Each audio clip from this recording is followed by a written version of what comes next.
தாயே, பாவிலார்க்கு எங்களுக்காக இப்பொழுதும் எங்கள் இறப்பின் வேளையிலும் வேண்டிக்கொள்ளும். ஆமீன். தந்தைக்கும் மகனுக்கும் தூய ஆவியாருக்கும் ஆட்சி உண்டாவதாக. தொடக்கத்தில் இருந்தது போல இப்பொழுதும் எப்பொழுதும் என்றென்றும் இருப்பதாக. ஆமீன். உம்மை இயேசுவே, எங்கள் பாவங்களை பொறுத்தலும் எங்களை நரகனை பிறந்து மீட்டலும் எல்லாரும் விண்ணுலக பாதையை நடத்திடலும். இந்த இறுக்கம் யாருக்கு அதிக தேவையோ அவர்களுக்கு சிறப்பான உதவி புரியும்.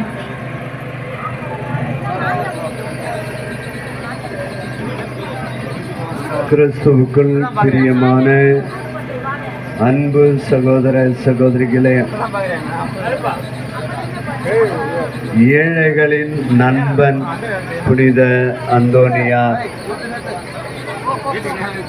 ஏழைக்கு இறங்கி உதவி செய்கிறவர் ஆண்டவருக்கு கடன் கொடுக்கிறார்.